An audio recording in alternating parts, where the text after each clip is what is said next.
చాలా విషయాలు రాస్తాడు. ప్రసంగిలో మనం చాలా విషయాలు, కొత్త విషయాలు మనం చూస్తాం. ఎక్కువ జీవితాన్ని గురించే ఉంటది చాలా వరకు.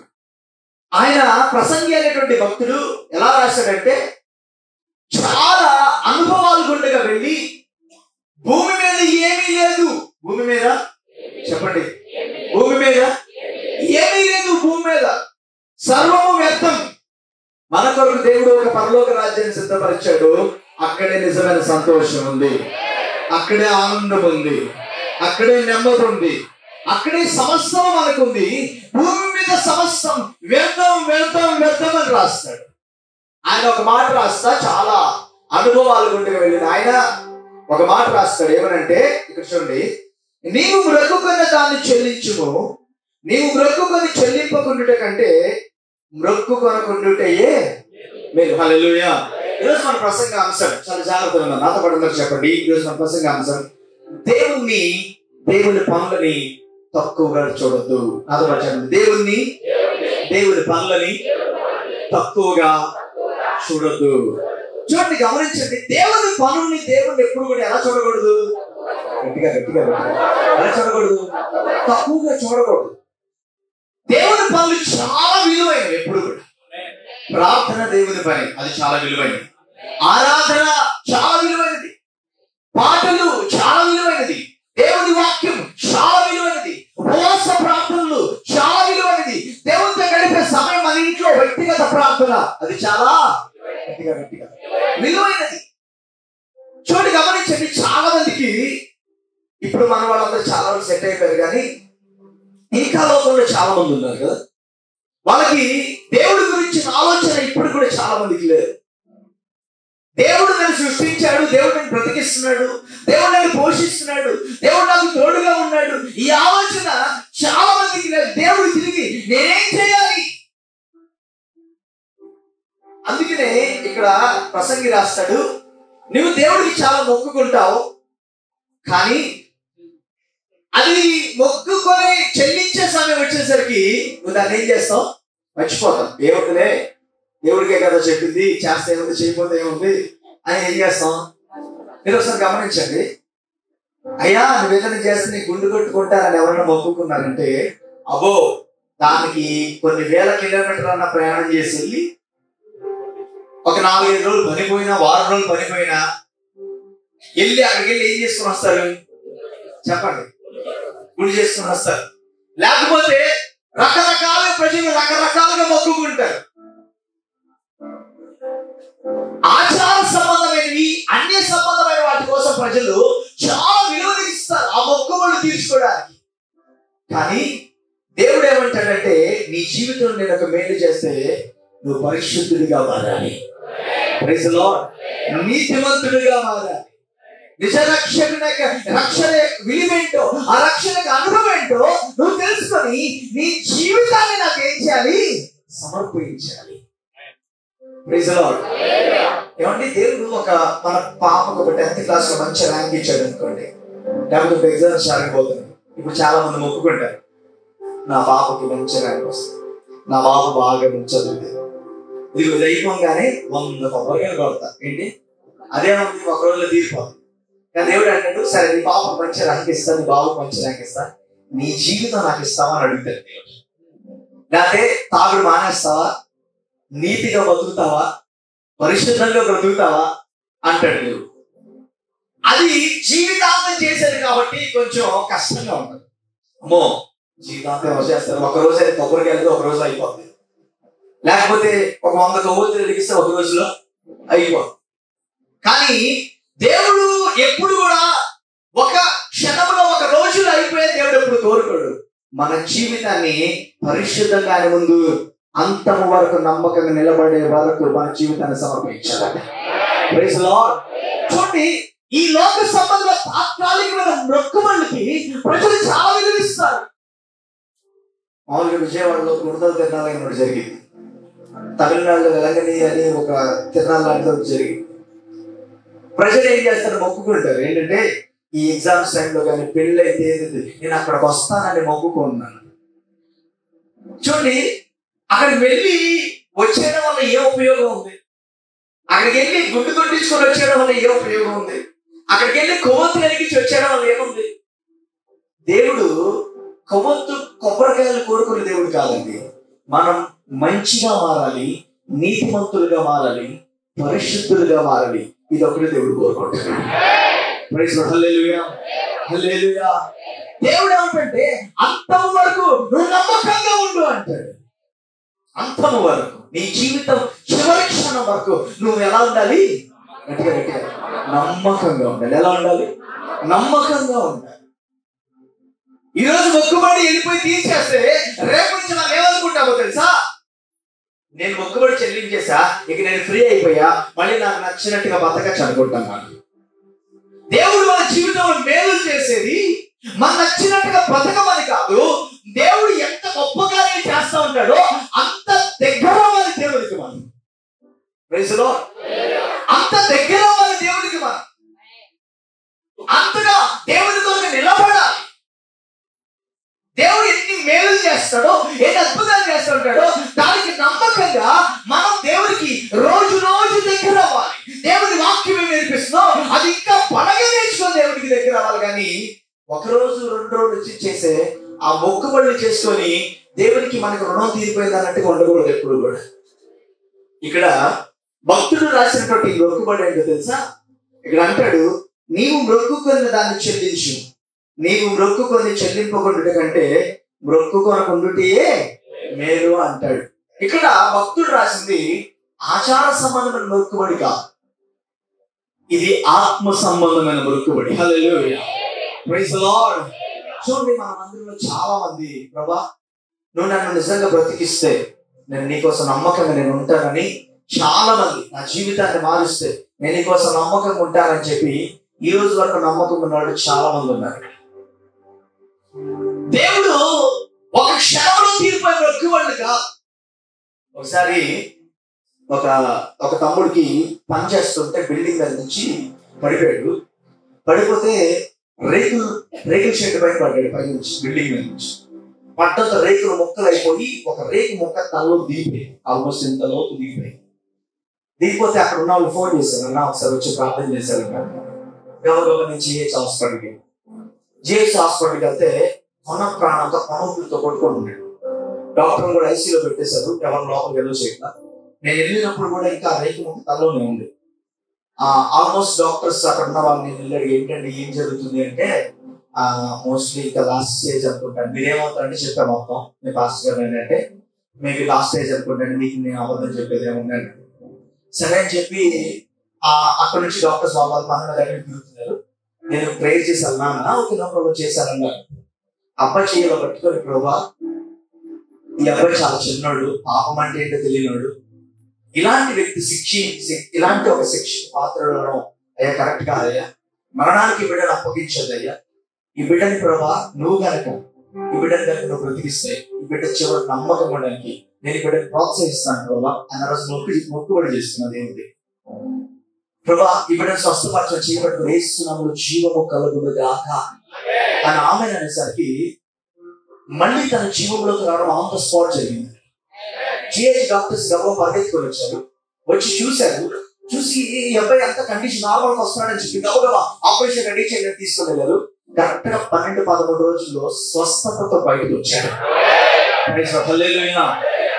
ఈరోజు మాట్లాడినా వాళ్ళు ఇక్కడ లేరు, వేరే వాళ్ళ సొంతూరు వెళ్ళిపోయి తమిళనాడులో. ఇప్పటికీ అబ్బాయికి ఏదో రకంగా ఫోన్ చేసి దేవుడి మందిరికి అన్నా వెళ్తున్నాను, చక్కగా దేవుళ్ళు మా కుటుంబం అంటారు. మన మొక్కుబడి ఎప్పుడు ప్రజల్ని దేవుళ్ళకి నడిపించాలి, మన జీవితాన్ని పరిశుద్ధతలో ఉంచాలి, దేవుడి కొరకు నమ్మకంగా బ్రతకాలని మొక్కుబడి ఉండాలి. కానీ ఏదో దేవుడికి దొరకనట్టు కొబ్బరికాయలు తీసుకెళ్ళి, అగ్రత్తులు తీసుకెళ్ళి, కొవ్వొత్తులు తీసుకెళ్ళి ఆయన ఇచ్చేసి అయిపోయింది, నేను చేసుకున్న మొక్కుబడి తీరిపోయింది, ఇక దేవుడు నాకు ఒక అద్భుతం చేశాడు, నేను చెప్పిన మాట ఆయన చేసేసా, ఇక ఆయనకి నాకు ఏ బాధ లేదని ఒక రుణాన్ని తీర్చుకునే మొక్కుబడులు కాదు దేవుడు కోరుకునేది. ఇక్కడ చూడండి అంటున్నాడు, నువ్వు మొక్కుబడి చేసుకుంటే దాన్ని ఏం చేయాలంట? చెల్లించాలి. చెప్పండి మాట, ఏం చేయాలి? చెల్లించాలి. మనం కొన్ని ఆత్మీయ మొక్కుబడులు చేసుకోవడం చాలా మంచిది. ఆత్మీయ మొక్కుబడులు అంటే ప్రభా ఉదయం లేచినప్పుడు 6 to 7 నేను ప్రార్థనలో గడుపుతాను, రాత్రి ఇంటికి వచ్చాక 8 నుంచి 9 గంటల వరకు నీ సన్నిధిలో నేను గడుపుతాను ప్రభువా అని ఆ చిన్న చిన్న మొక్కుబడులు మనం నిజంగా చేసుకోవాలి. ఎప్పుడు ఆత్మ సంబంధమైన మొక్కుబడులు చేసుకున్న వారు ఎవరు కూడా దేవుడు ఎన్నడూ వారిని విడిచిపెట్టిన చరిత్ర లేదు. వాళ్ళని వాళ్ళ పిల్లల్ని ఉన్నతంగానే దేవుడు ఉంచాడు. హన్నా అనేటువంటి ఒక తల్లి బిడ్డలు లేకపోతే ప్రభువా నా తోడుకోవడం దగ్గర అందరి దగ్గర నేను అవమానపరచబడుతున్నానయ్యా, నేను సిగ్గుపరచబడుతున్నాను, నా ఒక్క బిడ్డలేవా అని ప్రార్థన చేసి మందిరంలోకి వెళ్ళి కన్నీళ్లు కాచి హృదయాన్ని కుమ్మరించిందంట. దేవుడు ఆమె మనని విన్నాడు. దైవజనుడు పక్కన ఆయన వెంటనే అన్నాడమ్మా, వచ్చే సంవత్సరం ఇదే నాటికి నీ కౌగిట్లో ఒక కుమారుడు ఉండబోతున్నాడు. ఆ తల్లి చేసిన మొక్కుబడి ఏంటి తెలుసా? ప్రభా నీవు కనుక నాకు మగబిడ్డనిస్తే నేను నీ మందిరంలో నా బిడ్డను ఏం చేస్తా? విడిచిపెట్టేస్తా. నీ దగ్గరే పెంచుదా, నీకు మహిమకరంగా పెంచుదా, నీలోనే పెంచుదా. ఇదండి తల్లిదండ్రులు చేసుకోవాల్సిన మొక్కుబడి. నా కొడుకు పెళ్లి అయితే అది చేస్తాను ప్రభా, నా కొడుకు పెళ్లి అయితే ఇది చేస్తానయ్యా, నా కూతురు పెళ్లి అయితే చర్చిలోకి ఏదన్నా కొనిస్తానయ్యా. చేసుకోవాలి కాదండి. దానికంటే ముందు వాళ్ళ ఆత్మ సంబంధంగా పెంచే మొక్కుబడులు చేయాలి. Praise Lord. చూడండి, ఆమె చేసిన మొక్కుబడి ప్రభా నువ్వు కనుక ఇదో అద్భుతం చేస్తే ఖచ్చితంగా నా బిడ్డ నీకేం చేస్తా? సమర్పించేస్తాను. పాలు విడిచి మొదలుకొని ఆ బిడ్డ నీ మందిరంలో విడిచిపెడతా. నువ్వు ఎలా పెంచుతావో పెంచు, ఎలా చేసుకుంటావో చేసుకో. నేను మాత్రం నా మీద ఆ బాధ ఒకటి చూసావా, నా మీద ఒక నిందలు చూసావా, పిల్లలు పుట్టరని అదొక్కటి తీసేసాను. నాకు దేవుడు విన్నాడు, ప్రార్థన జవాబిచ్చాడు. ఇప్పుడు ఒకే బిడ్డ లేక దేవుడు ఇచ్చాడు, లేక ఇచ్చాడు. చాలా సంవత్సరాల తర్వాత ఇచ్చాడు. రోజు తల్లి దగ్గర చిన్నప్పటి నుంచి ఉండి పాలు తాగి పెరిగినటువంటి బిడ్డ. అప్పటికి పెద్ద వయసు కూడా కదా, మహా 2 సంవత్సరాలు ఉంటాయి సమయానికి. 2 సంవత్సరాలు అంటే ఎంత చిన్న బిడ్డ అంటే, ఎంత చిన్న మాటలు కూడా అప్పుడప్పుడు వస్తున్న బిడ్డ. కానీ ఆమె ఏం చేసింది సార్? నేను మొక్కుబడి చేశాను. మనిషికి కాదు, దేవుడికి మొక్కుబడి చేశాను. Praise Lord. నేను దేవుడికి మొక్కుబడి చేశా. దేవుడు నాకు మొక్కుబడి ఇస్తే నేను ఇచ్చేస్తానని మొక్కుబడి చేశా. నిజంగా దేవుడు ఆ మొక్కుబడి నిజంగా అంగీకరించాడు. చిన్న బిడ్డను తీసుకెళ్లి ఏం చేసింది? మందిరంలో ఇచ్చిన మాటని నెరవేర్చుకుంది. ఈరోజు దేవుడికి ఇచ్చిన మాటని ఎంతమంది నెరవేరుస్తారు ఆలోచిస్తాం. దేవుడి విషయంలో ఎంత చులకన కొంతమంది తెలుసా? దేవుడికి చేస్తే ఉంది, చేయకపోతే దేవుడికి చెప్పిన మాట ఇస్తే ఉంది, ఇవ్వకపోతే చేయకపోతే దేవుడు ఏమన్నా మహా అయితే ఆయన కరుణించే దేవుడిగా, కృప చూపించే దేవుడిగా ఏదైనా గర్దిస్తాడు, మళ్ళీ మర్చిపోతాడు దేవుడు. నేను మాట చెప్పిన, నువ్వు నీ మొక్కుబడి నువ్వు చెల్లించావంటే ఆత్మ సంబంధం నేను దీన్ని చెల్లిస్తే ఖచ్చితంగా ఆశీర్వాదం నీ పిల్లల మీద, నీ మీద ఉంటుంది. ఖచ్చితంగా నీ మీద, నీ పిల్లల మీద ఆ మొక్కుబడిని నువ్వు చెల్లించడానికి ఇష్టపడితే ఖచ్చితంగా దేవుడు దానికి రెట్టింపు కనతిస్తాడు. తీసుకెళ్ళి వదిలేసిందండి మందిరంలో. వదిలేస్తే ఇప్పుడు చిన్న బిడ్డ దగ్గర ఎవరు లేదు అక్కడ? చెప్పండి, తల్లి తండ్రి. చెప్పండి, ఎంత కష్టం కదా. చిన్న పిల్లలు చర్చిలోకి వచ్చి అలా ఎవ్వరిలాగా వంటగా పడుకుంటే ఎంత వేదనగా ఉంటుంది. దైవజనుడు ఉన్నాడు, పక్కన పడుకుంటున్నాడు వేరే గదిలో. ఈయన ఈ చిన్న బిడ్డ ఒక్కడే బలిపీఠం దగ్గర పడుకుంటున్నాడు. మామూలుగా కనీసం అక్కడ ఉన్న వాళ్ళు ఎవరన్నా తీసుకొని మా పక్కన పడుకోబెట్టుకోవడానికి కూడా అక్కడ ఎవరు కూడా లేదు. దేవుడు ఆ సమర్పణ, ఆ తల్లి చేసిన సమర్పణ చూశాడు. ఆ తల్లి చేసిన సమర్పణ చూశాడు. నేను మాట చెప్తా, కొంతమంది తండ్రులు బలం ఇంట్లో నిలబడరు, కానీ తల్లి నిలబడతారు ఇంట్లో. Praise Lord. సమర్పణ గల తల్లిగా కనుక ఇక్కడ ఉన్న ప్రతి తల్లి మారితే దేవుడు నిజంగా మీ బిడ్డలు ఉన్నత స్థితిలో పెడతారు. దేవుడు నమ్ముకున్న తల్లులు కాదు కావాల్సిన, తండ్రులుగా సమర్పణ కలిగిన తండ్రి. హల్లెలూయా, హల్లెలూయా. చూడండి, ఇక్కడ ఆ సమర్పణ చూసే తల్లి సమర్పణ. ఆ బిడ్డ ఒంటరిగా పడుకుంటున్నా ఇప్పుడు ఇంట్లో ఉన్న హన్నాకి బాధ ఉందా లేదా? గట్టిగా ఏం చేస్తున్నాడో నా కొడుకు, ఏం చేస్తున్నాడో, పాప ఎలా ఉన్నాడో, మందిరంలో పడుకున్నాడో లేదో, కొంచెం వయసుకు వచ్చేసి యవనస్తులుగా వెళ్తే అంత బాధ ఉండదు. కానీ 2-3 సంవత్సరాలు పాలు విడిచిన వెంటనే రాయబడింది బైబిల్లో. అంత చిన్న బిడ్డని వదిలేస్తే ఎంత వేదన ఉంటుంది. కొంచెం బాధ్యత కలిగిన వాళ్ళు అయినా పర్వాలా, కొంచెం పిల్లలకి ఊహ తెలిసిన పిల్లలైనా పర్వాలా, 2-3 సంవత్సరాలు వాళ్ళకి ఏ గిరా ఉంటుంది. ఆ తల్లి, నేను అనుకుంటాను, లోపల మనోవేదన చాలా భయంకరంగా ఉన్నట్టు. దేవుడు ఆ తల్లి సమర్పణ, ఆ వేదన చూసి ప్రతి క్షణం సమయాలు తన కౌగిట్లో పెట్టుకున్నాడు దేవుడు. ప్రైజ్ లార్డ్, హల్లెలూయా. దేవుడు ఆ చిన్న వయసులో ఆ తల్లి చేసిన సమర్పణ బట్టి, మొక్కుబడిని చెల్లించిన దాన్ని బట్టి దేవుడు సమూయేలుతో బాల్యం నుండే మాట్లాడడం ప్రారంభించాడు. Praise Lord. ఒక రాత్రి సమూయేలు అనే బాబు పడుకున్నాడు. ఆ బాబుకు ఒక స్వరం వినబడుతుంది, సమూయేలు సమూయేలు. ఆ మాట వినబడి దిగ్గులు లేచి కూర్చున్నాడు. కూర్చుంటే లేచి కూర్చున్నాడు. ఎవరు లేరు పక్కన. ఏంటి ఎవరు లేరు పక్కన అని చెప్పి చూశాడు. మళ్ళీ పడుకున్నాడు. మళ్ళీ స్వరం వినబడుతుంది, సమూయేలు సమూయేలు. మళ్ళీ లేచి కూర్చున్నాడు. మళ్ళీ చూశాడు, ఎవరు కనబడలో. మళ్ళీ పడుకున్నాడు. మళ్ళీ స్వరం వినబడుతుంది, సమూయేలు సమూయేలు అని. గబగబ లేచాడు. దైవజనుడు వేరొక గదిలో పడుకున్నాడు. వెళ్ళాడు అక్కడికి. అయ్యా, నన్ను పిలిచావా? లేదయ్యా, నేను పిలవలేదు. సరే పడుకోమో. మళ్ళీ పడుకున్నాడు. మళ్ళీ స్వరాన్ని పడుతుంది, సమూయేలు సమూయేలు అని. ఒక్క తల్లి అంత బలంగా తన మొక్కుబడిని చెల్లిస్తే, సమర్పించుకున్న దాన్ని, దేవుడికి చేస్తాను ప్రభు అని చెప్పిన దాన్ని చేస్తే, కష్టంతో ఉన్న దాన్ని నెరవేరుస్తే, దేవుడు చూడ తన పిల్లలతో ఎలా మాట్లాడుతున్నాడు. దేవుడు చూడ తన పిల్లల విషయంలో బాధ్యత తీసుకుంటున్నాడు. ఎవరు లేరనుకోవద్దు సమూయేలు, నేనున్నాను సమూయేలు నీకు. ఆ తల్లి సమర్పించింది ఎక్కడో తెలుసా? దేవుని మందిరములో. Praise Lord. Hallelujah, hallelujah. సమర్పించిన సమర్పణ, ఇచ్చిన మొక్కుబడికి ఇచ్చిన ఆ యొక్క గొప్ప ఆ మనస్సును దేవుడు చూసి, నా కొరకు సమర్పించింది కాబట్టి నా కొరకు నేను సమూయేలు పక్షాన ఉండబోతున్నాను. మళ్ళీ వినబడింది, సమూయేలు అనగా మళ్ళీ వేసి కూర్చున్నాడు. ఏమి దగ్గరికి ఉంటాయా? మళ్ళీ పిలిచావా? లేదయ్యా, నేను పిలవలేదు. ఈసారి నీకు కనుక ఆ స్వరం వినబడితే నా దగ్గరికి రామకు, మోకాళ్ళు వేసి చిత్తము ప్రభా నేను వింటున్నానని చెప్పు అన్నాడు. ఏది అర్థమైపోయింది? సమూయేలు పిలుస్తుంది ఎవరు? దేవుడే. సమూయేలుతో మాట్లాడుతుంది ఎవరు? దేవుడే. నేను మాట చెప్పినా, మీ పిల్లల్ని మీరు దేవుని మందిరంలో పెంచండి, దేవుల్లో పెంచండి, దేవుని కొరకు ప్రతిష్ఠించండి, దేవుని కొరకు అప్పగించండి. ఆయన పనుల కొరకు ఖచ్చితంగా ఆయన సహాయం చేస్తాడు. Praise Lord, praise Lord. చూడండి, గమనించండి. ఎప్పుడైతే ఈ తల్లి మొక్కుబడిని చెల్లించిందో, మొక్కుబడి చేసిన చెల్లించిందో, దేవుడు తన చేతుల్లోకి తన బిడ్డలను తీసుకున్నాడు. ఇక్కడ ఒక మాట రాస్తుంది, మళ్ళీ చదువుతాను. నీవు మొక్కుకొని దాన్ని చెల్లించుము, నీ మొక్కుకొని చెల్లింపకుండుట కంటే మొక్కుకొనకుండుటయే గట్టిగా ఏంటంట మేల.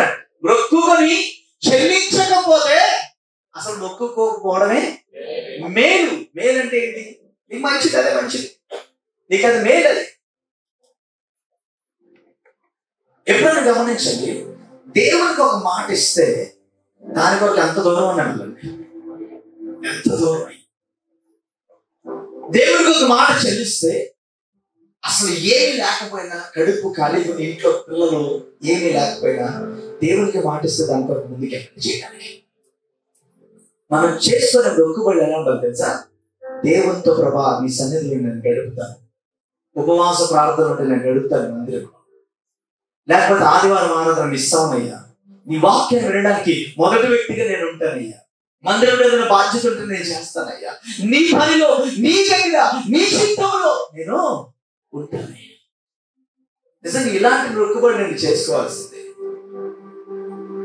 నేను మరణ పడకలో ఉన్నప్పుడు, ఇక నేను ఇంకా కొన్ని రోజుల్లో చనిపోతానని డాక్టర్ చెప్పినప్పుడు, మా మమ్మీ డాడీ మంచం అటు ఇటు, అప్పుడు మహా అయితే నేను ఒక 8th క్లాస్ చదువుతున్నాను, అటు ఇటు వాళ్ళ మంచానికి అటు ఇటు మోకాళ్ళు వేసి నా మీద చేతులు వేసి ప్రార్థన చేసి దేవుడికి అప్పగించి ప్రభా ఈ బిడ్డ నీకు సమర్పిస్తున్నా, బ్రతికిస్తే నీ పరిచయకి ఎక్కడ పంపించమన్నా పంపించేస్తాను. అసలు ఆ ఫోటో నా దగ్గర రీసెంట్ గానే చూపిస్తే మీరు అందరూ ఆశ్చర్యపడారు. నా చర్మం నా వెంట్రుకల కళ్ళలోకి వచ్చేసింది. నా చర్మం మొత్తం కూడా ఇక ఎలా అంటే నన్ను ఒక బేషన్లో ఇలా పట్టుకొని స్నానం చేయించారు. నా చర్మం అంతా కూడా ఇక లాస్ట్ కి ఎముకలు అయితే ప్రతి ఎముక లెక్క పెట్టచ్చు. ప్రతి ఎముక జస్ట్ ఎముక మీద చర్మం ఎలా ఉంటుందో ఆ స్థితికి వచ్చేసి అప్పటికే దగ్గర దగ్గర ఆపరేషన్ అయ్యి గుండె ఆపరేషన్ అయ్యి 18-19 రోజులు అయిపోయింది. ఏం తినట్లా, నోట్లో నీళ్ళు పోస్తే వచ్చేస్తుంది. ఓపెన్ హార్ట్ సర్జరీ అంటే అప్పుడు కాలంలో చాలా భయం ప్రజలకి. ఇప్పుడంతా చాలా సింపుల్ అయిపోయింది, డ్రిల్లింగ్ చేసి చేసేస్తున్నారు. అప్పుడు అలా కాదు, గుండె అంతా ఇలా కోసి తీసి ఆ గుండెని ఆ హోల్ కూర్చి చేయడం అంటే అప్పుడు చాలా మేజర్గా ఉండేది. 2000 సంవత్సరం అప్పుడు చెప్పారు, ప్రభా బ్రతికిస్తే నీ సేవలు ఇచ్చేస్తాను. నా కళ్ళ ముందు చాలా మంది పిల్లలు నా వార్డులో ఉన్నవాళ్ళు ఆపరేషన్ చేసి వచ్చి ఇక కళ్ళు కూడా తెరవాలి. పిల్లలు చాలా మంది నా కళ్ళ నుంచి చనిపోయారు. అక్కడ నుంచి మహాకి బతుకొచ్చిన వాళ్ళు ఎవరన్నా మా వార్డులో నుంచి వచ్చిన వాళ్ళు అంటే వేళ మీద లెక్క పెట్టచ్చు. ఆ పాప ఉండేది, నేను హాస్పిటల్ అడ్మిట్ అయినప్పుడు. ఆ పాప ఎంత యాక్టివ్ అంటే, నీ పేరు ఏంటంటే పేషెంట్ ప్రియాంక అనేది. ప్రియాంక అని కాకుండా పేషెంట్ ప్రియాంక. అప్పటికి వాళ్ళ తల్లిదండ్రులు వద్దు, డాక్టర్లు చెప్పారు వద్దంటే బతికినంత కాలం బతికినాడు పాప, వద్దు ఆపరేషన్ వద్దంటే వాళ్ళ తల్లిదండ్రులు లేదని ట్రై చేద్దాం అని చెప్పి చేశారు. ఎంత యాక్టివ్ అంటే ఆ పాపకి ఆ వార్డులో వాళ్ళ హాస్పిటల్లో వాళ్ళంతా ఫ్రెండ్స్ అయిపోయారు. ఎవరు వదలలేరు, అంత బ్యూటీ ఉండదు ఆ పాప. నేను కూడా చాలా చూసి చాలా సరదాగా ఉండేవాడిని. ఆ పాప ఇద్దరు ఒకేసారి ఆపరేషన్ చేశారు. నేను వచ్చాను, వాటిలోకి ఐసీయూలో తీసుకొచ్చాను, పెట్టారు.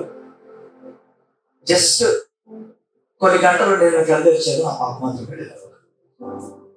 ఒకసారి ఆలోచించండి ఒకసారి. అయితే ఇంటికి తీసుకొచ్చేసాను. నన్ను కూడా జ్వరం తగ్గట్లేదు, మలేరియా టైఫాయిడ్ వచ్చి తీసుకొచ్చారు. రోజు మెల్లిమెల్లిగా ఒక అమ్మలోకి వెళ్ళిపోయాను.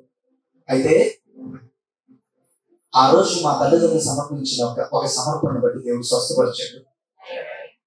ఆ రోజు మాట చెప్పారు, ఎక్కడ పంపించమని అక్కడ పంపించేస్తాను. అసలు కోయబత్తు నాకు పంపించడం మా బంధువులకి మా ఇంట్లో ఎవరికి ఇష్టం. అసలు ఎవరున్నారని ఎవరు తెలుసుకోవడం ఒక్కరితో ఉండాలి, కనీసం సహకరించేవాడు దేవుడి కృపలో వచ్చేసాను. కోయబత్తులో దేవుడు తన సంఘాన్ని కట్టడం ప్రారంభించాడు. ఈరోజు మందిర సంఘం ఇస్తున్నాడు. మాట చెప్పాను, గొప్ప మృత్యుమడిలో దేవుడి విషయంలో నమ్మకం ఉంటే ఇలాంటి ఆశీర్వాదాలు చూస్తున్నాం. దేవుడికి ఇచ్చిన మృత్యుబడి ఎప్పుడు కూడా తక్కువగా చేసుకోవద్దు, చులకనగా చేయదు. ప్రభానికి మాట ఇచ్చాను, నేను నెరవేరుస్తాను, ఇది నేను చేస్తాను, నాకు అద్భుతం చేశాను కాబట్టి నీకు ఇది చేస్తానని చెప్తాం, ఇది చేస్తామని చెప్తాం. దేవుడికి ఈ కార్యం చేయి, నేను ఇది తిరిగి చేస్తాను. దేవుడు చేశాక దాంట్లో ఎంతమంది నమ్మకంగా ఉంటున్నారు? దేవుడు అద్భుతం మీ జీవితంలో చేశాక ఎంతమంది దేవుడు మహిమకరంగా నిలబడుతున్నారు? చూడండి, కొన్నిసార్లు జీవితాన్ని మంచి జీవితాన్ని ఇస్తాడు, దాన్ని మన చేతిలో పాడు చేసుకోవట్లేకపోతున్నారు. కొన్నిసార్లు పాడైపోయిన జీవితాన్ని మళ్ళీ బాగు చేసేస్తాడు, మళ్ళీ పాడు చేసుకుంటాడు. చాలా యవనస్తులు ఒకసారి ఆలోచించండి, దేవుడి రోజు మీకు ఒక మంచి జీవితాన్ని ఇచ్చాడంటే దాని విషయంలో మనం ఎప్పుడు కృతజ్ఞత కలిగి ఉండాలి. లోకంలో మనకన్నా ముందు మన ఊరిలో వాళ్ళు, మన స్నేహితులు ఎంతమంది చనిపోతున్నారు, ఎంతమంది తాగి చచ్చిపోతున్నారు, ఎంతమంది జీవితాన్ని పాడు చేసుకొని చచ్చిపోతున్నారు. కానీ ఈరోజు మనకు మంచి జీవితం దేవుడు ఇచ్చాడంటే దాని విషయమే నీ బ్రొక్కుబడి దేవుడికి నమ్మకంగా ఉండాలి. ప్రభా, ఒకప్పుడు నా జీవితం పాడి మళ్ళీ సరి చేస్తాను, ఇప్పుడు నేను నిలబెట్టుకుంటాను, మళ్ళీ నేను బాగు చేసుకుంటాను, నీకు నమ్మకం నిలబెట్టాను. దేవా, నీలో ఎక్కడైనా నమ్మకం ఉండండి, నీకు ఇష్టానుసారంగా బ్రతుకుతాను. మనం చేసుకునే బ్రతుకుబడి కొన్ని దేవుడికి మంచిగా ఉండాలి. ఆత్మ సంబంధమైన బ్రతుకుబడి మనం చేసుకొని దాని కొరకు బలంగా నిలబడాలి. దేవుళ్ళ కోసం చాలా మందికి ఒక చులకన స్వభావం ఉంటుంది. దేవుడికి మనం చెప్పింది ఇచ్చే ఆ దేవుడు వచ్చి చూస్తాడా, మనం చేసింది చేయండి, వింటాడు, ఏముంది అని అనుకుంటాడు. కానీ మనుషుల కన్నా, నాయకుల కన్నా, వైద్యుల కన్నా, శాస్త్రవేత్తల కన్నా గొప్ప దేవుడు మన దేవుడు. హల్లెలూయా. మన యొక్క సమర్పణ విషయంలో మనం నిలబడితే, దాన్ని చేయడానికి ఇష్టపడితే, దానికి తిరిగి రెట్టింపు ఘనతనిచ్చే దేవుడు మన దేవుడు. Praise the Lord, praise the Lord. చూడండి, కొన్నిసార్లు పిల్లల బాగు కోసం, బాగుపడాలని తల్లిదండ్రులు ఏడ్చి ప్రార్థన చేస్తారు. భర్త మారాలని, భార్య మారాలని ఏడ్చేసి ప్రార్థన చేస్తారు. వాళ్ళు చక్కగా మారిపోతారు. మళ్ళీ ఆ టైంలో ఎవరైతే ప్రార్థన చేసి ఏడ్చారో వాళ్ళు పాడైపోతారు. మళ్ళీ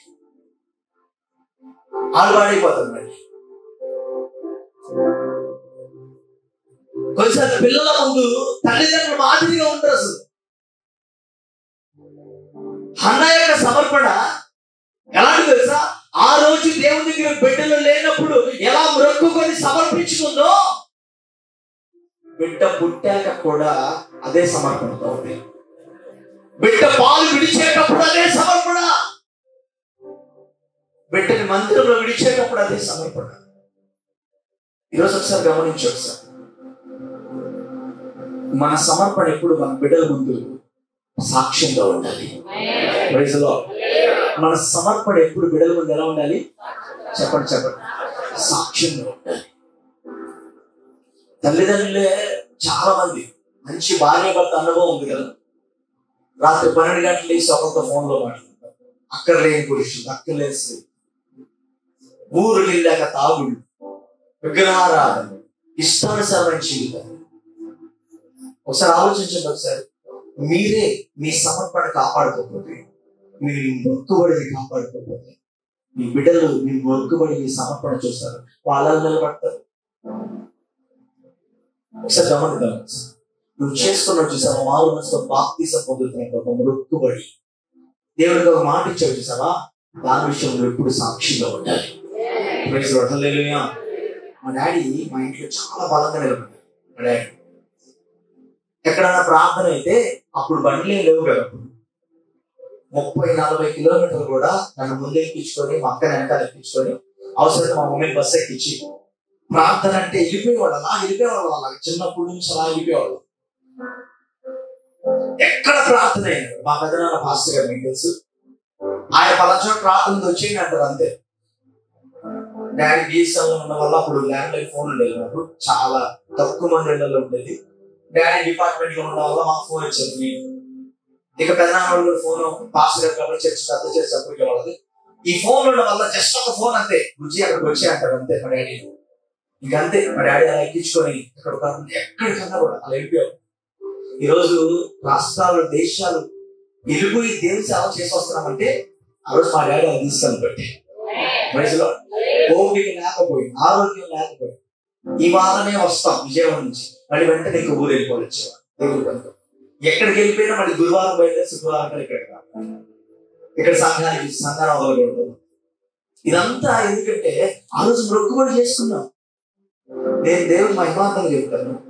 కొంతమందికి సేవకులు లేని కృప, కొంతమంది సేవకులకు ఉన్న కృప ఏంటంటే సంఘాన్ని వదులుకోరు. కొంతమంది సంఘాన్ని వదులుకోరు.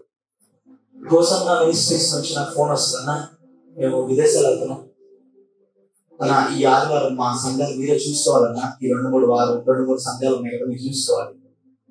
ఫోన్ వస్తే నేను చెప్తానన్నా, మా సంఘాన్ని ఆదివారం సాధారణంగా బయటకు రాలన్నా, అది పదార్థం కోసం ఏదైనా స్పెషల్ ఆరాధన ఉన్నప్పుడు వాళ్ళు మిగతా కూడా ఏదైనా ట్రై చేస్తాను. నేను సాధారణంగా మీకు తెలుసు, సాధారణంగా ఆదివారం చర్చ వదిలి బయటికి వెళ్ళను, సాధారణంగా వెళ్ళను. ఎందుకంటే ఆ రోజు మొక్కుబడి చేసుకున్న దేవుడికి, సంఘ దేవుడు నాకు ఇస్తానని చెప్పినప్పుడు, ప్రభా నీకు నమ్మకం ఉంటాను, సంఘం విషయం బాధ్యత ఉంటాను. మొదట 7 సంవత్సరాలు దేవుడు సంఘం వెళ్ళతానండి. నా తెలిసి ఒక విలేజ్ మినిస్ట్రీకి వెళ్ళినప్పుడు, లేదా నేను హాస్పిటల్ అడ్మిట్ అయ్యున్నా కూడా డాక్టర్ దగ్గర సొంతకం పెట్టేసి వచ్చేసామండి. 7 సంవత్సరాలు బయటకు వెళ్ళకపోతే 8వ సంవత్సరం దేవుడు ప్రపంచ దేశానికి తీసుకెళ్ళాడు. దేవుడికి ఒక మాట ఇస్తే మనం మొక్కుబడి అంత బలంగా ఉండాలి, స్ట్రాంగ్ గా ఉండాలి. నీ సమర్పణ నీకు తిన్నగా లేకపోతే నీ పిల్లల సమర్పణ ఎలా ఉంటుంది? వాళ్ళకి ఎక్కడ ఉంటుంది ఈ సమర్పణ? నేను మన మందిరంలో చాలా మంది పిల్లల విషయంలో బాధ్యత తీసుకుంటే తల్లిదండ్రులు సపోర్ట్ చేయాలి. ఎంత ఒకవైపు నుంచి మనం కొట్టుకెళ్ళా అటు నుంచి కూడా సపోర్ట్ అంటే బాగుంటుంది. తాగుతున్నారండి మీ పిల్లలు అంటే ఇప్పుడు కదా ఎప్పుడు తాగుతారు మా పిల్లలు అన్నారండి. ఒకసారి ఆలోచించండి. ఒకసారి తల్లిదండ్రులకు సపోర్ట్ లేకపోతే దేవుని దగ్గరికి వచ్చినప్పుడు వెనక్కి వెళ్తారు. ఒకసారి ఆలోచిద్దాం. ఒకసారి హన్నా సమర్పణ తన మొక్కుబడి ఎంత బలమైందో చూడండి. ఒకసారి దేవుడు ఇచ్చేసాడుగా బిడ్డని, ఇంకేముందిలే అనుకోవాలా, విడిచిపెట్టడా. నేను మొక్కుబడి చేసే దేవుడికి నేను అదేం చేయాలి? చెప్పండి గట్టిగా, చెల్లించాలి. ఏం చేయాలి? చెల్లించాలి. ఆ మొక్కుబడి, ఆ మొక్కుబడి చెల్లిస్తేనే దేవుడు నా పిల్లలు ఆశీర్వదిస్తాడు అని నేను చిన్నబడి వదిలేసింది మందిరంలో. ఆమె ఎలా సమర్పించుకుంది చెప్తాను. చాలా జాగ్రత్తగా ఉండే, చాలా జాగ్రత్తగా ఉండే. బిడ్డలు లేదంటే ఒక నింద ఉంది అన్నా మీద. ఉందా లేదా? ఉందా లేదా? ఒకవేళ బిడ్డనిస్తే ప్రభా నీకు వదిలేస్తాను, నీ దగ్గర వదిలేస్తాను, నాకు ఆ నింద పోతుంది. తర్వాత కూడా నాకు బిడ్డలు లేరని అనుకుంటాను. నేను నీకు ఇచ్చేస్తాను, నీ పనులు వదిలేస్తాను. తర్వాత కూడా నాకు ఇక బిడ్డలు లేరనే ప్రపంచం అంతా నా మీద నింద కొట్టేస్తాడు. దేవుడు కొట్టేసేవయ్యా, నువ్వు తీసేస్తాడు. కాబట్టి ఇప్పుడు నాకు అసలు ఇక బిడ్డలు లేరనే నేను అనుకుంటా. కొన్నిసార్లు దేవుడి కొరకు మనం చచ్చిపోయాం అనుకో, చచ్చిపోయి మనం ఏం చేయగలమా? చెప్పండి, చెప్పండి. పని చేయగలమా? డబ్బులు సంపాదించగలమా? భార్యకు తోడు ఉండగలమా? భర్తకు తోడు ఉండగలమా? పిల్లలకు తోడు ఉండగలమా? చెప్పండి, ఉండగలమా? ఉండలేం. అదే బతుకుంటే ఉపవాస ప్రార్థన ఎందుకు రాలా? లేకపోతే ఇదిగో పలానా నీ ఇంట్లో ఎందుకు ప్రార్థన చేయలేదంటే ఏదో సాగు చెప్పు, ఏదో సాగు. లేకపోతే బంధువులు అసలు ఒప్పుకోవట్లేదండి, పెళ్లికి రాకపోతే ఒప్పుకోవట్లేదండి. లేకపోతే అయ్యో ఫంక్షన్ పిల్లలు మా బంధువులు రాకపోతే ఒప్పుకోవట్లేదండి. మనం చచ్చిపోయాం అనుకోండి, మామూలుగా పిలుస్తారా వచ్చి దేవుని కొరకంట. మనం చచ్చిపోయాం అనుకో దేవుని కొరకు ముందుకు వెళ్ళిపోవాలంట. నిందించిన, అవమానించిన, ఏది చేసిన మా బంధువులు ఇప్పుడు కూడా అంటారు, ఒక్క పెళ్లికి రావు, ఒక్క కార్యక్రమానికి రావు, ఎప్పుడు కోయంబత్తూరు చర్చి అంటాం. సొంత మా పెద్దమ్మ కొడుకు పెళ్లి రీసెంట్ గా 3 నెలల క్రితం జరిగితే కరెక్ట్ గా అప్పుడు ఉపవాస ప్రార్థన నెల ఆగస్టులో కదా.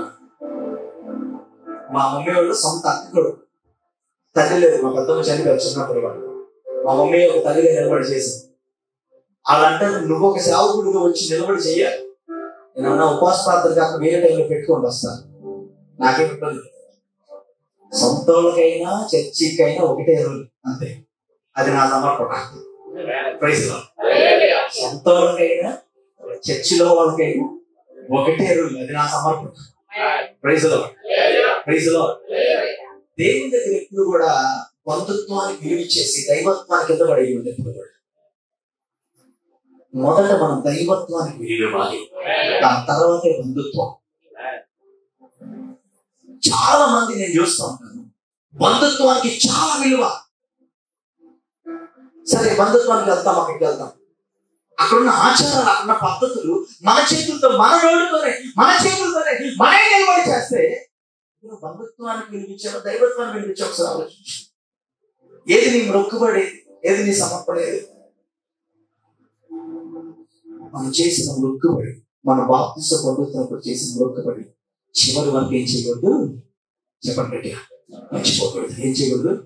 ఒకసారి గమనించండి. పెళ్లిలో క్రైస్తవ పెళ్లిళ్ళు చేసుకున్నప్పుడు ప్రమాణాలు చేస్తారు. ఏం చేస్తారు? గట్టిగా గట్టిగా ఏం చేస్తారు? ప్రమాణాలు చేస్తారు. నేను అంటాను, క్రైస్తవ పెళ్లిలో దండల కన్నా, ఒకరు తాలిబొట్టు ఉంటే తాలిబొట్టు కన్నా, బైబిల్ మారిస్తే బైబిల్ ఉంగరం, వీటన్నిటికంటే ఆ రోజు చేసిన ప్రమాణమే ముఖ్యం. ప్రైజ్లో క్రైస్తవ పెళ్లిలో ఏది ముఖ్యం?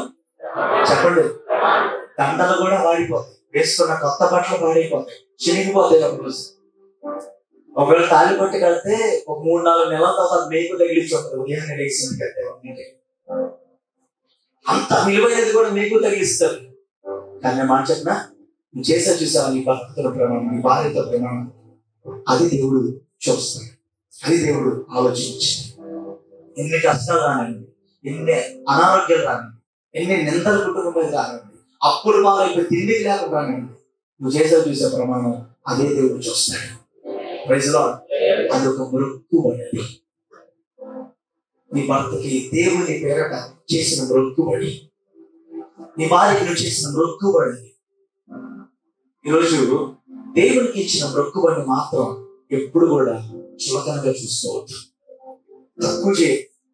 ఒకవేళ దేవుడు నిన్ను అనారోగ్యించి దీవించాడు, లేకపోతే ఆర్థికంగా దీవించాడు, ప్రభా నీకు ప్రతి నెల తెస్తానయ్యా దేవుని యొక్క మందిర పనికి నేను ఇస్తాను, ఒక మొక్కుబడి చేసుకున్నాను అనుకుంటే, నీ కష్టం వచ్చినా నష్టం వచ్చినా నువ్వు ఆ మొక్కుబడి చెల్లించగలగాలి.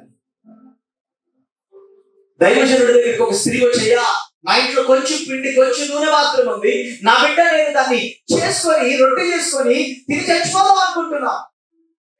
దైవజనుడు అన్నాడు, తర్వాత చచ్చిపోదు కానీ ముందు నాకు రొట్టె తండి అన్నాడు. ముందు నాకు గట్టిగా రొట్టె తండి అన్నాడు. రొట్టె తండి అంటే అయ్యా ముందు కొంచెం ఉండి నేను చచ్చిపోదాం అనుకుంటే మరి నీకు రొట్టె పెట్టమంటాడు. మళ్ళీ దైవజనుడు అన్నాడు, మళ్ళీ అడిగాడు, ఏంటమ్మా ఏముంది ఇంట్లో? కొంచెం పిండి కొంచెము నూనె మాత్రమే ఉంది, మేము తినేసి చచ్చిపోదాం అనుకుంటున్నా. దైవజనుడు మళ్ళీ అంటాడు, ఆ ఉన్న దాంట్లో ఒక్క రొట్టెన్న చేసి నాకు తీసుకొచ్చి పెట్టండి. అంటే వాళ్ళు గబగబా వెళ్ళి విశ్వాసం వెళ్ళి ఒక రొట్టెని చేసి దైవజనుడికి తీసుకొచ్చి పెట్టారు. ఆయన దాన్ని ప్రార్థన చేసి ఆశీర్వదిస్తారంట. వాళ్ళు చచ్చిపోదా ఆ సంవత్సరం అంతా తినడానికి కొంచెం చూపించాడు. హల్లెలూయా హల్లెలూయా. నేను మాట చెప్పనా, దేవుని మందిరములో నీవుగా, నీ బిడ్డలుగా, నీ ఆర్థిక స్థితిగా, నీ సమర్పణ, నీ ప్రార్థన దేవుడు ఆశీర్వదించగా అది యుగ యుగాలుగా ఆశీర్వాదకరంగా ఉంటుంది. Praise Lord. ఇక్కడ చూడండి, నువ్వు చేస్తున్న మొక్కుబడి విషయంలో ఈ 2023లో మాట చెప్తాను, ఒక మొక్కుబడి చేసుకుంటే అంతవరకు దాన్ని చేయడానికి ప్రయత్నించి. Praise lord. అదేముంది, మనం అప్పుడు చెప్పిన దేవుడు గుర్తుందో లేదో దేవుడికి నేను మాట చెప్తా, మనం మర్చిపోతామేమో కానీ దేవుడు ఎప్పుడు కూడా చెప్పండి దేవుడు ఏం చేయడు, మర్చిపోడు.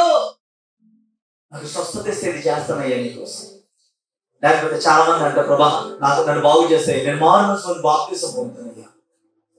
అసలు అది కూడా పక్కన పెడతాను. నాకు ఆశ్చర్యం ఏంటంటే మారు మనసు బాప్తిసం పొందుతాను అనేది కూడా మర్చిపోతాను, పక్కన పెట్టేస్తాను. ఈరోజు వాక్యాన్ని మనం గమనిద్దామా? నువ్వు దేవునికి ఏం మొక్కుబడి చేసుకున్నావో ఆ మొక్కుబడి విషయంలో నువ్వు యథార్థంగా ఉండాలి. Praise Lord. నేను చేసేది ఎవరికి కనబట్లా, నేను చేసేది ఎవరికి చూడట్లా అంటే రేపు ఆ డబ్బు కూడా మన కుటుంబంలో మన పిల్లలు అనుభవించాల్సి వస్తుంది. కాబట్టి గమనిద్దాం, మన సమర్పణలో, మన మొక్కుబడిలో దేవుడు నమ్మకం. అందుకే దేవుడు చివరికి మాట్లాడాడు. ఇక్కడ చదువుదాం ఒకసారి. నీవు మొక్కుకొని చెల్లింపకుండుట కంటే మొక్కుకొనకుండుటయే మేలు. నువ్వు ఒక మాట చెప్పేశావు, దేవుడు ఇది చేస్తానని చెప్పేశావు. చెప్పేసిన తర్వాత అది ఎంత కష్టమైనా నువ్వు చేయాలండి. ఒకవేళ చేయకపోతే దేవుడు అంటాడు తెలుసా, అసలు మొక్కుకొనకుండుటయే, అసలు మొక్కుకొని ఉండుంటే బాగుండే. కానీ దేవుని దగ్గర మొక్కుకొని ఆచార సంబంధం మొక్కుబడి కాదు, దాన్ని మీరు చేయకపోయినా పర్వాలేదు. మన చర్చికి కొత్తలో వచ్చినప్పుడు చాలా మంది అన్నయ్య మేము చర్చికి వచ్చేసప్పుడు బాప్తిసం పొందాలి, ముందు మేము 2-3 మొక్కుబడులు మొక్కుకున్నాం, అది చేసేసి వచ్చేసి ఏం చేస్తాం, బాప్తిసం తీసాం. నేను అన్నాను, మీరు ఎప్పుడైతే దేవుళ్ళలోకి వస్తారో పాతవి గతించి సమస్తము, ఆ మొక్కుబడి మీరు చెల్లించాల్సిన అవసరం కూడా లేదు, ఆచార సంబంధం చేయాల్సిన అవసరం లేదు. అది చేయకపోవడం ఇంకా లేదు. కొంతమంది విన్నారు, దాని వైపు వెళ్ళాలి. కొంతమంది మాత్రం ఆ ఇళ్ళ గుడి కొట్టించుకొని వచ్చేందుకు సంతోషం లేదు మనసు. చూడు, గమనించండి, నువ్వు దేవుడికి ఒక మాట ఇస్తే ఎంత గట్టిగా అన్నా, ఎంత బలమైన విషయంలో అన్నా నువ్వు అలా ఏం చేయాలి? ముందుకి చెప్పండి ఏం చేయాలి చెప్పండి? బలంగా ముందుకు వెళ్ళాల్సిందే, అంతే. అలా వెళ్తేనే నూతన ఆశీర్వాదాలు మన పిల్లలు చూస్తారు. చూడండి, సమయం వెళ్ళి ఒంటరిగా పడుకుని దేవుడు మాట్లాడాడు. మాట్లాడిన తర్వాత దేవుడు రోజు అంచెలంచెలుగా సమయం దీవించడం ప్రారంభించాడు. ఆ దేశానికి ప్రవక్తగా దేవుడు చేశాడు సమయం. ఏం చేశాడు? ఒక దేశానికి ప్రవక్త చేశాడు. ఆ ప్రవక్త సమూయేలు ప్రార్థన బట్టి కాదు వచ్చింది, సమూయేలు యొక్క భక్తిని బట్టి కాదు వచ్చింది, తల్లి సమర్పణను బట్టి వచ్చింది. తల్లి సమర్పణ బట్టి ప్రవక్తను చేశాడు దేవుడు. రేపు నీ పిల్లలు ఉన్నతమైన స్థానంలో ఉండాలంటే ఈరోజు నీ సమర్పణ, తల్లిగా తండ్రిగా నీ సమర్పణే కావాలి దేవుడికి. రోజు ఎవరు చూడట్లేదు నేను చేసే పనులు అనుగారికి నీకు నచ్చినట్టు చేస్తే రేపు నువ్వు ఖచ్చితంగా నీ పిల్లల విషయంలో దేవుని కృపను కోల్పోయిన పిల్లలను చూడాల్సి వస్తుంది. చూడు, గమనించండి. ప్రవక్త దేశానికి ప్రవక్త ఏడండి. ప్రవక్త అంటే రాజు కన్నా గొప్పవాడు. ఆ టైంలో రాజులు కూడా ప్రవక్తని వెతుక్కొని వెళ్ళేవాళ్ళు. ఎక్కడన్నా ఇదిగో ప్రవక్త ఉన్నాడా, ఇదిగో మన దేశం గురించి దేవుడు ఏం చెప్పాలనుకుంటున్నాడు, ఏం చేయాలనుకుంటున్నాడు అని వెళ్ళి ప్రవక్తల కాళ్ళ దగ్గర మోకాళ్ళు వేసి అడిగేవాళ్ళు. దేశానికి రాజు కాదు చేసింది దేవుడు, దేశానికి ప్రవక్తని చేశాడు దేవుడు. సమూయేలు ఏమయ్యాడు ఇప్పుడు? చెప్పండి గట్టిగా, ప్రవక్త అయ్యాడు సమూయేలు. నీ పిల్లలు ప్రవక్తలు అవ్వాలంటే, నీ పిల్లలు ఉన్నత స్థితిలో దీవించబడాలంటే, పరిశుద్ధతగా ఉండాలంటే తండ్రి సమర్పణ ముఖ్యం. ఒక మాట ముగించేస్తాను. నాకు కొంచెం దూరపు బంధువులు అవుతారు. ఆ ఇంట్లో ఆ తల్లి ప్రవర్తన బాగుండేది కాదు. ఎంత భయంకరమైన ప్రవర్తన అంటే ఆ తల్లి చాలా మంది సేవకులు హెచ్చరించారు, నీ ప్రవర్తన మంచిది కాదమ్మా, అది నీ పిల్లలకి ఆశీర్వాదం. ఎంత చెప్పినా, విజయవాడలో జరిగింది, ఎంత చెప్పినా ఆమె ప్రవర్తన అంతా చాలా భర్త ఉన్నప్పుడు భర్త లేనప్పుడు ఒక పురుషుడు కాదు రకరకాల పురుషులు మారుస్తూ ఉండేది. కొన్ని రోజులు తన పిల్లలు పెద్దోళ్ళు ఆ తల్లి చేసేదంతా చూశారు. అదే వాళ్ళ మైండ్లోకి వచ్చింది. వాళ్ళు కూడా అలాగే తయారైపోయారు. లాస్ట్కి చివరికి కొడుకు భయంకరమైన రోగంతో చచ్చిపోయాడు. తర్వాత ఆ తల్లిని కూతురు చంపేసింది. ఇంకొక కూతురు మాత్రం మిగిలింది. ఆ కూతురు కూడా నరక యాతన అనుభవిస్తుంది. ఈరోజు వాక్యం మనం గమనిద్దాం. మన పిల్లల విషయంలో మనం మొక్కుబడి కలిగి ఉండాలి, ఒక సమర్పణ కలిగి ఉండాలి, ఒక సాక్ష్యం కలిగి ఉండాలి. ప్రజలు ఆ సమర్పణ, ఆ సాక్ష్యం. నేను చెప్తాను, ఊళ్ళో మీ పిల్లలు చదువుతున్నారంటే ఇక్కడ మీరు ఎంతో సమర్పణగా ప్రార్థన చేస్తే అక్కడ ఉన్న సమూయేల్ని, మందిరంలో పడుతున్న సమూయేలతో మాట్లాడే దేవుడు మీ పిల్లల విషయాన్ని కార్యం చేస్తాడు. ఇక్కడ మీరు యథార్థంగా లేకపోతే, ఇక్కడ దేవుడికి నమ్మకంగా లేకపోతే, సాక్ష్యంగా లేకపోతే అక్కడ జరిగేది ఏమైంది తెలుసా? ఇక్కడ విత్తనం విత్తితే, ఆపిల్ పండు విత్తనం విత్తితే అక్కడ దానిమ్మ రాదు, అక్కడ ఆపిల్ వస్తుంది. ఇక్కడ ముళ్ళ చెట్లు విత్తితే అక్కడ ముళ్ళ చెట్లు వస్తాయి, అక్కడ పండ్లు. ఈరోజు వాక్యం మనం గమనిద్దామా? ఆ తల్లి చేసిన ఆ మొక్కుబడి ఎంత కష్టమైందో తెలుసా? బిడ్డలు లేని ఆమెకి ఒక బిడ్డని దేవుడు ఇస్తే ఆ బిడ్డని జాగ్రత్తగా పెంచుకొని పక్కన ఉంచుకోవాల్సినటువంటి ఆ తల్లి దేవునికి ఇచ్చిన మాట కొరకు బలంగా ముందుకెళ్ళి ఇచ్చిన మాట ప్రకారం పాలు విడమని వదిలేసింది. దేవుడు ఆ సమర్పణ చూసి దేశానికి సమూయేలు, తన బిడ్డైన సమూయేలు ప్రవర్తన చేశాడు. దేవుడు నీ బిడ్డలకు ఉన్నతమైన స్థానం ఉండాలంటే నీ సమర్పణ చాలా ముఖ్యం. తండ్రిగా నీ సమర్పణ చాలా ముఖ్యం. నేను చేసేది నా పిల్లలు తెలియదుగా అనుకోవచ్చు, కానీ దేవుడికి తెలుసు. నువ్వు వేసే ప్రతి అడుగు, నువ్వు అర్ధరాత్రి ఫోన్ లో మాట్లాడింది నీ భర్తకు తెలియకపోవచ్చు, నీ పిల్లలు తెలియకపోవచ్చు, అని దేవుడు తెలుసు.